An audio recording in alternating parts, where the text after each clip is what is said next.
Hello everyone, welcome to doubt classes. तो दोस्तों बहुत बहुत स्वागत है आपका डाउट क्लासेस में। तो फ्रेंड, इस वीडियो में हम डिस्कस करेंगे यूपी पीसीएल के जितने भी प्रीवियस ईयर पेपर हुए हैं, जो चाहे 2015 में हुआ हो, चाहे वो 2016 में हुआ हो, 18 में हुआ हो या 19 में हुआ हो। तो उनमें जो आपके जीके जीएस के क्वेश्चन आए हुए हैं, तो उनको हम सभी क्वेश्चन को एक ही वीडियो में डिस्कस करने वाले हैं। तो ये सेशन काफ़ी इंपॉर्टेंट होने वाला है। तो चलिए देख लेते हैं हम पहला क्वेश्चन। ये जो हमने क्वेश्चन लिए हुए हैं वो यूपीपीसीएल जूनियर इंजीनियर इलेक्ट्रिकल के क्वेश्चन पेपर से लिए हैं। तो पहला क्वेश्चन है वैन वर। तो ये है आपका, कॉमर्शियल बैंक का नेशनलाइजेशन कब हुआ था। तो कॉमर्शियल बैंकों का जो नेशनलाइजेशन हुआ था वो हुआ था 1969 सन में। तो अगर आपको इसको डेट पूछे तो ये हुआ था आपका जुलाई 1969 during the period of Shrimati Indira Gandhi. ये भी काफ़ी इंपॉर्टेंट है कि आपका उस टाइम पीएम कौन था। तो श्रीमती इंदिरा गांधी के समय जुलाई 1969 को बैंक का नेशनलाइजेशन हुआ था। टोटल अगर हम बात करें तो 14 प्राइवेट बैंकों का नेशनलाइजेशन हुआ था। नेक्स्ट क्वेश्चन है आगा खा कब किस खेल से संबंधित है। तो आगा खा कब जो है आपका फ्रेंड हॉकी से संबंधित है। आगा का कप जो है हॉकी से संबंधित है। लॉर्ड बुद्धा का जन्म कहाँ हुआ था। तो लॉर्ड बुद्धा का जन्म आपको याद होगा फ्रेंड, बताइए कहाँ हुआ था जन्म। तो लॉर्ड बुद्धा का जो जन्म है वो कपिलवस्तु के लुम्बिनी में हुआ था। तो काफ़ी इंपॉर्टेंट क्वेश्चन है, लुम्बिनी में लॉर्ड बुद्धा का जन्म हुआ था। इनमें से कौन सी नदी पूर्व की ओर बहती है। तो देखिए ये डायरेक्शन जो होती है वो पूर्व की डायरेक्शन ये इनमें से कौन सी नदी पूर्व की ओर बहती है। तो ये डायरेक्शन पूर्व की होती है, ये डायरेक्शन पश्चिम की होती है। तो अगर हम इंडिया का मैप ड्रॉ करें तो इंडिया का मैप कुछ इस तरह से ड्रॉ होगा।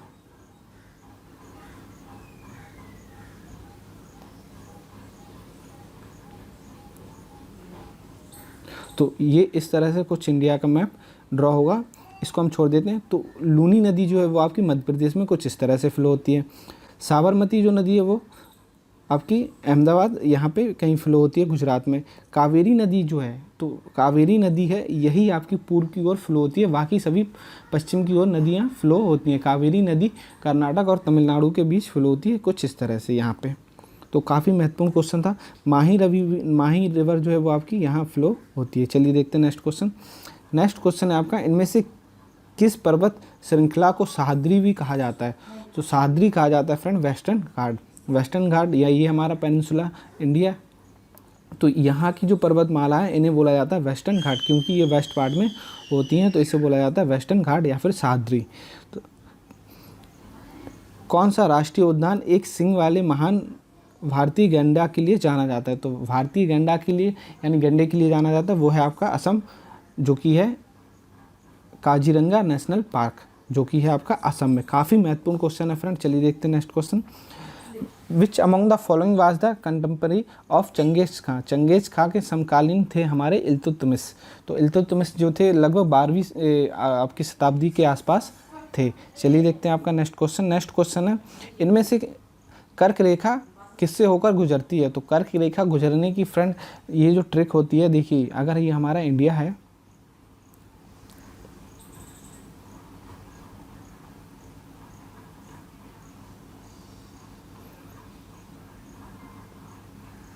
माफ़ कीजिए फ्रेंड, ये हमने एक रफ डायग्राम बनाया।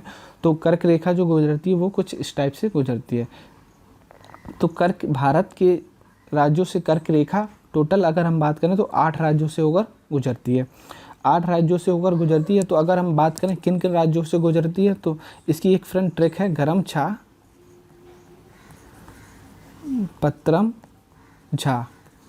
तो देखिए गुजरात, राजस्थान, मध्य प्रदेश, छत्तीसगढ़, पश्चिम बंगाल, त्रिपुरा, मिजोरम और झारखंड। तो ये इन 8 राज्यों से होकर हमारी कर्क रेखा गुजरती है। तो देखिए झारखंड इसमें आंसर है, तो झारखंड आपका सही आंसर हो जाएगा। देखिए जहाँ से झारखंड। काफ़ी महत्वपूर्ण क्वेश्चन था। चलिए देखते हैं नेक्स्ट क्वेश्चन। मैनोमीटर का यूज किस लिए किया जाता है। मैनोमीटर का यूज गैस में प्रेशर मेजरमेंट करने के लिए यूज किया जाता है। अगला क्वेश्चन है, जो इंडिया की पहली सैटेलाइट थी आर्यभट्ट, वो कब लॉन्च की गई थी। तो इंडिया की जो पहली सैटेलाइट थी आर्यभट्ट 19 अप्रैल 1975 में लॉन्च की गई थी with the help of USSR. उस टाइम सोवियत संघ था, तो यूएसएसआर की हेल्प से हमने पहली सैटेलाइट आर्यभट्ट को लॉन्च किया। अगला क्वेश्चन है, भारत के स्वतंत्रता आंदोलन के दौरान चोरी चोरा घटना के समय भारत का वाइसराय कौन था। तो सबसे पहले तो फ्रेंड आपको पता होना चाहिए चोरी चोरा जो कांड है वो आपका कब हुआ था। तो 1922 में आपका चोरी चोरा कांड हुआ था। तो लॉर्ड रीडिंग हमारे उस टाइम पे भारत के वाइसराय थे। काफ़ी महत्वपूर्ण क्वेश्चन है फ्रेंड। चलिए देख लेते हैं नेक्स्ट क्वेश्चन।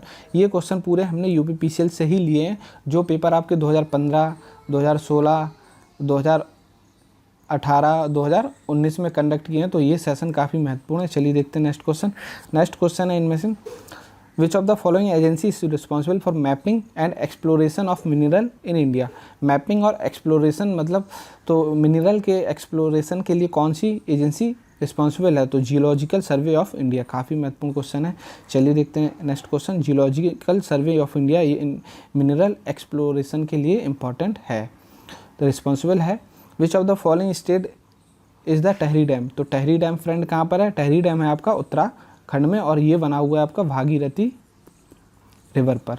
भागीरथी रिवर पर। काफ़ी महत्वपूर्ण क्वेश्चन है। चलिए देखते हैं नेक्स्ट क्वेश्चन। कौन से कॉन्टिनेंट महाद्वीप में यानी कि कौन से कॉन्टिनेंट में सबसे कम भूखंड है, यानी कि सबसे कम भूखंड किस महाद्वीप में है? तो सबसे छोटा महाद्वीप है आपका ऑस्ट्रेलिया। तो बहुत ही महत्वपूर्ण क्वेश्चन। अगर पूछता है सबसे बड़ा महाद्वीप कौन सा है, तो सबसे बड़ा महाद्वीप है ऑस्ट्रेलिया, एशिया।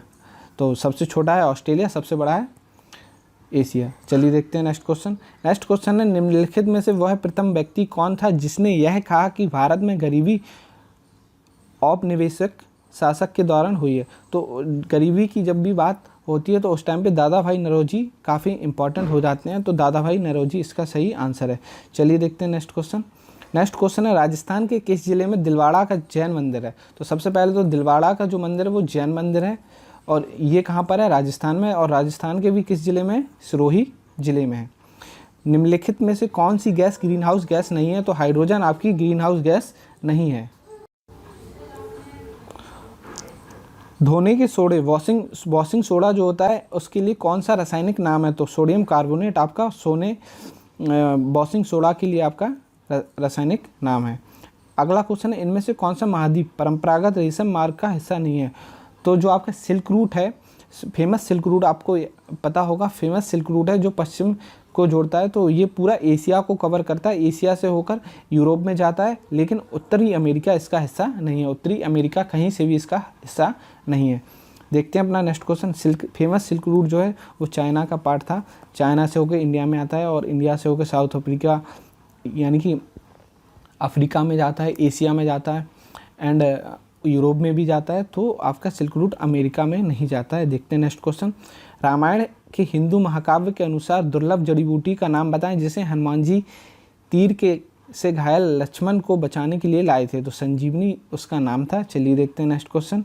तो इस टाइप के क्वेश्चन आपके यूपीपीसीएल में पूछे जाते हैं, तो इस टाइप के क्वेश्चन आपको तैयार कर लेने हैं। आने वाले सभी एग्जाम में ये क्वेश्चन इंपॉर्टेंट है, ज़रूरी नहीं है यूपीपीसीएल में ही। इससे एक आपको आइडिया लगेगा कि जनरली टेक्निकल एग्जाम में आपके नॉन टेक क्वेश्चन किस प्रकार से पूछे जाते हैं। किस दिन को अंतर्राष्ट्रीय उष्णकटिबंधीय दिवस के रूप में मनाया जाता है? कर्क रेखा और मकर रेखा के बीच के क्षेत्रों को क्या कहा जाता है? उष्णकटिबंधीय क्षेत्र। ये आपका ग्लोब है, तो यहाँ होती है आपकी एक भूमध्य रेखा, कर्क रेखा ऊपर, और ये मकर रेखा। तो इस पूरे क्षेत्र को आप कहते हैं उष्णकटिबंधीय क्षेत्र। तो 29 जून को आपका उष्णकटिबंधीय दिवस मनाया जाता है। चलिए देखते हैं नेक्स्ट क्वेश्चन। फीफा विश्व कप में पिछली बार किस वर्ष में ब्राज़ील चैंपियन था? तो फ्रेंड ब्राज़ील चैंपियन था आपका 2002 में। काफ़ी महत्वपूर्ण क्वेश्चन है। देखते हैं next question. The first Satyagraha was started in Champaran. तो चंपारण में जो गांधी जी का पहला सत्याग्रह हुआ वो हुआ 1917 में। तो ये भी क्वेश्चन पूछा जाता है कि गांधी जी जब साउथ अफ्रीका से लौटकर भारत आए तो पहला सत्याग्रह उन्होंने कहाँ किया? तो पहला किया बिहार के चंपारण में, और 1917 में। और ये किस लिए किया था? इंडिगो की खेती के अपोज करने के लिए। तो चलिए देखते हैं next question. In computer terminology what does a stand? तो ए आपका क्या शो करता है एएलयू में? तो एएलयू की फुल फॉर्म होती है arithmetic and logic unit. Arithmetic and logic unit ये होती है सीपीयू के अंदर। तो सीपीयू के अंदर होती है आपकी एएलयू, और एएलयू का काम होता है जोड़ घटाना और लॉजिकल ऑपरेशन कराना। तो एएलयू काफ़ी इंपॉर्टेंट हो जाता है। तो अर्थमेटिक एंड लॉजिक यूनिट। देखते हैं next question. What does term MFN? तो ये आपका WTO में आपका, अगर हम बात करें WTO के संदर्भ में, तो WTO के संदर्भ में MFN जो होता है आपका मोस्ट फेवर्ड नेशन होता है। अगर कोई कंट्री किसी दूसरी कंट्री को MFN का दर्जा देती है, किन्हीं 2 कंट्रियों को MFN का दर्जा देती है, तो उन्हें समान ट्रेड करना होगा। यानी कि जो आपके रेट होंगे ट्रेड करने के वो दोनों कंट्री के लिए समान होंगे। तो मोस्ट फेवर्ड नेशन बहुत ही महत्वपूर्ण क्वेश्चन है। चलिए देखते हैं अपना अगला question. Name of the river which originate in Madhya Pradesh. ऐसी रिवर का नाम बताओ जो मध्य प्रदेश से ऑरिजिनेट होती है और ट्रॉपिक ऑफ कैंसर को 2 बार काटती है। ट्रॉपिक ऑफ कैंसर यानी कि कर्क रेखा को 2 बार काटती है। तो कर्क रेखा भारत के आपको याद ही होगा 8 राज्यों से होकर गुजरती है। अभी हमने उसकी ट्रिक भी याद की थी, गरम छा पत्रम छा। तो जो आपका इंडिया का अगर हम मैप की बात करें, चलिए हम इंडिया का यहाँ पे मैप बना लेते हैं और उसके बाद हम करते हैं इसको सॉल्व।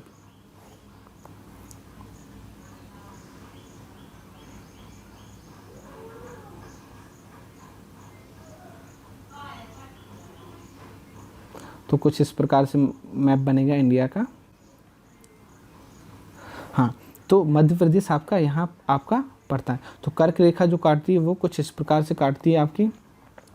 तो अगर हम बात करें यहाँ पे कि जो मध्य प्रदेश से निकलती है और ट्रॉपिक ऑफ कैंसर को 2 बार काटती है, तो जो आपकी माही रिवर है वो यहाँ से ओरिजिनेट होती है और पहले स्थिर रह जाती है और दूसरा काटती हुई वापस आ जाती है। तो 2 बार काटती है आपकी माही रिवर। चलिए देखते हैं नेक्स्ट क्वेश्चन।